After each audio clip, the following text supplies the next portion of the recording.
WL Sports, where we review all the best sports clips from around the world. Now, if this is your first time checking out a video, please do consider subscribing. We are building an amazing community here, and I would absolutely love to see you part of it. I want to build something that we all genuinely feel connected to, something that we're really excited to be part of, and I think we're well on our way to doing it.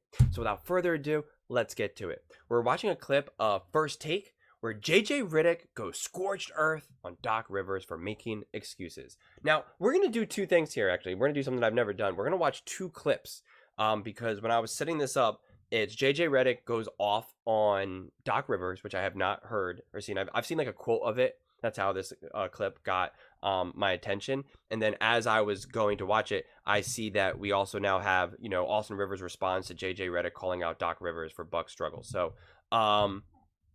again, I haven't watched either of these clips, and so I'm not sure if I'll watch this one first, react to it, discuss it, break it down, and then have it. So let's just jump right into what JJ has to say, and then we'll just play it by ear and go from there. Side note real quick, no one's going to react to Doc's audio there. We've been here 7 minutes since we showed that audio. Nobody's going to react to Doc's audio? Do you want me to get it for you? We don't have to repeat it. I can repeat I've seen the trend now. I've seen the trend for years. What's the trend? The trend is always making excuses. Doc, we get it. Taking over a team in the middle of the season is hard. It's hard. We get it. Just like getting traded in the middle of the season is hard for a player. We get it. But it's always an excuse. It's always throwing your team under the bus. They lose to Memphis. Oh, it's his players' fault. Memphis was playing G League guys and two-way guys. And then you look at his quotes over the weekend. Now he wants to take credit for the James Harden trade to the Clippers working out. He wants credit for that. There's never accountability with that guy. There's never accountability. Well, let me say a couple of things. Number one, that's a very serious thing to say, and we should take it serious because we should take it serious. You can take it serious. He seemed pretty serious. Let me finish. We should take it serious because you played for him. So for you to say something like that, it matters. That's number one. Number two, I'm going to say this because Doc Rivers needs to hear, and I got love for him, but he needs to hear this, okay? Just go out there and coach because here's the deal. You were playing an advisor's role in Milwaukee, and all of a sudden now you're the head coach. People haven't brought that up, and the more you talk about how difficult this is, the more it brings attention to, wait a minute. Nobody's trying to hear that. You got the job, go win. Go win. Yeah. It's just that simple because it didn't happen in L.A. all of those years with the Clippers. It didn't happen. It didn't happen in Philadelphia. And now, I've said this, JJ, the second he got the job. If Doc Rivers doesn't, I'm not talking about this season because he came in there halfway through, but if Doc Rivers between this year and next season doesn't win, I think it'll be his last head coaching job in the NBA. I don't think this is. I think this is his last chance. I think this is his last chance. Yeah. I think this is last. You can't bring up. It was probably it wasn't the wisest decision to come in the 10-game, the toughest road stretch of the season. Come on, bro. Ain't nobody trying to hear that. They're really not. You got the job. You wanted the job because you could have stayed, had a nice little cozy job right alongside Doris Burke and Mike Breen. Now JJ has that job, but you could have stayed put. You wanted this job, and you know what the expectations are. So, okay. Well, I'll break down this clip first, and then we'll listen to Austin Rivers, Doc Rivers' son, kind of give this back. Now, the one thing is I think JJ Redick, for the most part, for the most part, an honest person and gives his true opinions. But I do wonder if he's kind of turning into this more, I gotta be this big personality guy. Like, I obviously have a significantly smaller platform than he does. And even I start to feel that pressure of being entertaining, of trying to get views and clicks and people to subscribe. And again, I'm on a way smaller platform than JJ Redick. So I have no, delusions that me and him are on equal playing field here. But even I feel it. And so I can imagine that he feels it too. So I just wonder if some of his feelings towards this is being exaggerated.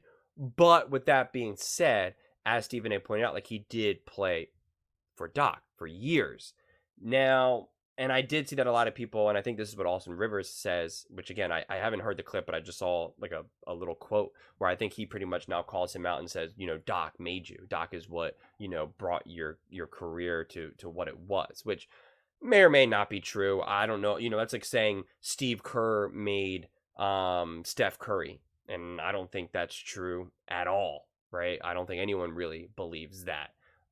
It's one thing if Doc Rivers was able to tie everything together to help them win championships, which then elevated JJ Redick's career because he had these big moments in the playoffs to win, a championship and has multiple rings now, which now helps his legacy and Hall of Fame prospects. Then I could say yes, but that's not really the case for JJ Redick's career. You can say someone like Phil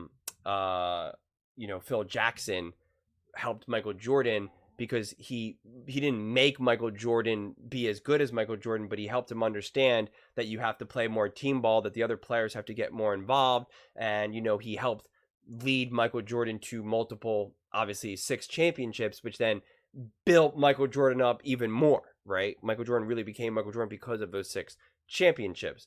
So you could even make more of that argument, but Doc Rivers doesn't necessarily get the credit for Redick. It's one thing if Redick was, his shot was just not translating in the NBA, and Doc Rivers is known to just be, a great from a shooting mechanic standpoint, and really worked with him and helped him and improved his game, then you can make that argument, but that's just not what's happening here. So I'm just not so sure about that.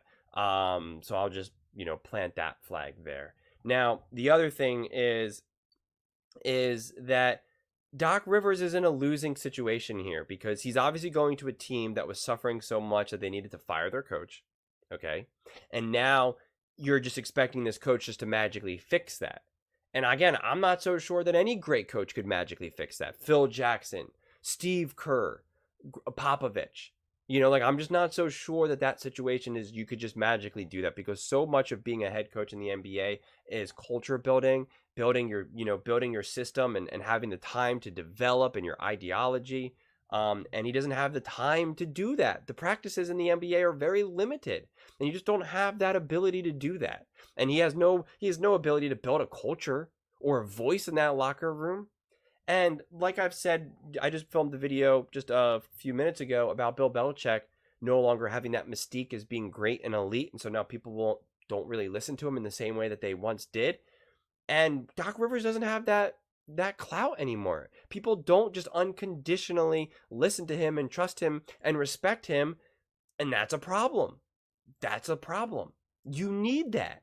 And he doesn't have that. So, and I don't think he's ever getting it back, quite honestly. So let's see what Austin Rivers has to say. I pretty much already gave my rebuttal to Austin Rivers before he even talked, so I'm curious to see what else he has to say. JJ Redick was on First Take, and he had some hot takes when it came to Doc Rivers and the Bucks. I've seen the trend now. I've seen the trend for years. The trend is always making excuses. Doc, we get it. Taking over a. Hello, I'm sorry. And we appreciate you. Actually, am I I'm sorry, Austin. Yes, your shot is already there. Chop it or drop it. Well, I have to chop it. I mean, first off, I don't feel responsible to take off for my dad. He's a grown man. He could do his own thing. But in this regard, I just simply don't agree with it. For someone who's not accountable, he seems to always be held responsible, considering he's the guy that's always fired when things don't go right. He got fired in the bubble for a 3-1 lead versus the Denver Nuggets, which in half his team didn't want to be there. They had players saying that their mind wasn't there. He had guys leave. That happened. Then he gets fired for losing to a team that was favored over him, which was the Celtics last year. It seems like he's always responsible. It's just as strange coming from JJ. And I have some love for JJ. You're my dookie. You know that. You're my bro. I love you. Well, this is so dumb. They were favored because he failed to develop the Sixers in a way that would make the Sixers favored. So yes, you lost to a team that team was favored against. But that's on the coach then too. You have Joel Embiid and James Harden and an ascending Tyrese Maxey and a couple other great pieces, and he did nothing. And he wasn't fired just for that season. It was for multiple seasons. He failed to make the Sixers take a step forward. They got no further with Doc Rivers than without Doc Rivers. Therefore, he literally had zero impact on them. Okay? If you're supposed to be this amazing Hall of Fame, high-caliber coach that is spoken on the same conversation as a Popovich and a Phil Jackson. Obviously, those are extra level because of all their championships, but people see Doc Rivers within this same arena of elite coaches. you're supposed to be able to do more. So this idea that they lost to a team that they weren't favored to beat, like, well, yeah, and part of that is because of the coach. So that's just silly. It's just your best years were with the Clippers. I don't think he saved your career. I appreciate you, Pat, but I don't think it. I mean, this just seems a little bit weird. They're 3-7. Dame has missed most of those games. I see now. I saw a quote by Patrick Beverley that he said that, you know, he saved his career. So Rivers didn't say that. That's the quote that I saw. So just because your best years, again, were with Doc Rivers, doesn't mean that Doc Rivers really had that much to do with it. Not saying that he had nothing to do with it, but also JJ was playing in his true prime at the time. So of course you're going to have your best years. You know, like it just doesn't really make sense in that regard. There's lots of players who have had their prime years with certain coaches or other players, and it was just because of the time and had nothing to do with those players or those coaches around them. Middleton's missed a lot of those games. They haven't even had their full team yet. We'll see what happens. The pressure is there. They do have to perform. But in terms of accountability, like, what are we doing here? Your best years in the NBA were when you played for him in the Clippers. Let's not forget that. I don't know if there's like frustration there or there's tension there between you. I know a lot of times we had to sit you towards the end of the game due to defensive reasons, but you had your best years as a starter there, especially our whole system was drafted around you because you're a shooter. You're not a guy who could put the ball on the floor. You were a strictly shoot guy. You're not like Klay Thompson or Steph who could put the ball on the floor. You were a guy who could catch and shoot, and you did it at a high level. Hell of a career, by the way. Big fan. But your best years were under him. It's just very ironic and kind of weird that you have this energy towards him in terms of. So this is really funny because Austin Rivers didn't really successfully debate JJ Redick's point, or dispute it, I should say. The only thing is that he said he took he gets, you know, the blame for the losses, and his reasoning for why he shouldn't was completely wrong, which I already pointed out. And then he goes at JJ Redick, the person, which is now a personal attack rather than, which is a debate tactic, a bad debate. It's an ad hominem is what it's called. And so it's a poor debate tactic. When you disagree with someone, you just go after them individually rather than the point they're disputing, right? It's like if I say 1 + 1 = 2 and you disagree with that, you say, well, you're an idiot. Look what you're wearing and your hair's stupid. And it's like, okay, but like you're not arguing the point of 1 + 1 = 2. And when he did try to argue the point of 1 + 1 not being 2, he gave completely flawed reasoning. So that's how you know that he doesn't have a lot of footing on. And again, he's in a tough situation. I think this is actually almost kind of an unfair situation to put him in because it's his father. I mean, like, come on. And I know he said, listen, my dad doesn't need me to defend him, but like, that's essentially what ESPN is asking him to do. So I think that's actually just kind of wrong and a weird position. And I don't know if Austin Rivers is on this show regularly or whatnot. I really have no idea. But I think it's just like a weird situation for him to be in. Of course, he's going to defend his dad, and, you know, kudos to him to doing it. But like, I think you gotta maybe get together with some of the stat people or whatever, you know, some of the producers to come up with some better points, because his points I just easily disputed in a second. And again, pointing out that JJ like, because then he even tried to throw shade. He goes, I don't know if you're a little angry because your defense wasn't good enough, so we had to sit you. And it's like, okay, Austin Rivers, okay, right, we had to sit you. Like, okay.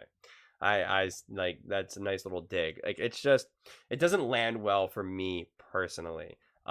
You can dispute, you know, what JJ said about Doc and about, you know, the lack of success that Doc has had, but it's not the reasons that Austin gave. You know, some of the reasons are just bad luck.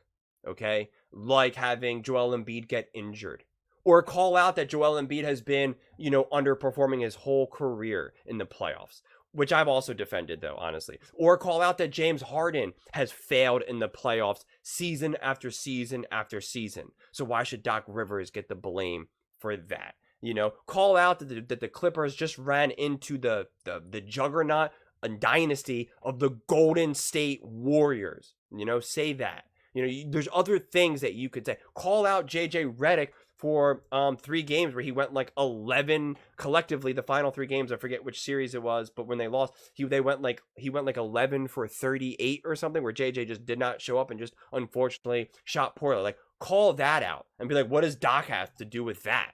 You know? So those are the arguments that you could use, but he didn't. So, I don't know. I thought this was pretty interesting, but also just putting Austin Rivers in a weird situation. And JJ is like so worked up, so animated that I question the authenticity of that. I'm still trying to figure out if I believe he really feels that way or if it's just more, he just is getting high on his own supply in terms of driving up clicks. I really don't know, because he seems pretty honest and he makes claims that I think are pretty legit at times. But then JJ, one time, I have my biggest issue with JJ is, this will be my last point, is last season when he was doing a broadcast, for a game, the color commentating, they asked him a specific question about players sitting and stuff like that, and he said, yeah, I have a lot of thoughts on that, but I'm gonna save it for the podcast. And Jefferson was like, wait, what? Like, he was like, oh, okay, and they like laughed, and then like that was it. And I was like, that's BS. Like, you are there to talk about it here and now and share it. Right? That's why Van Gundy was amazing and Mark Jackson were amazing. They didn't hold back. They didn't say, well, I'll share my opinions on my podcast. And I caught him out on that. And he said it was a joke. He told me, I talked to him, and he said, oh, it was a joke. And I was like, it wasn't a joke, because you didn't then say, it's one thing if you made that joke and then everyone laughed and then you then shared your opinion, but you didn't share your opinion.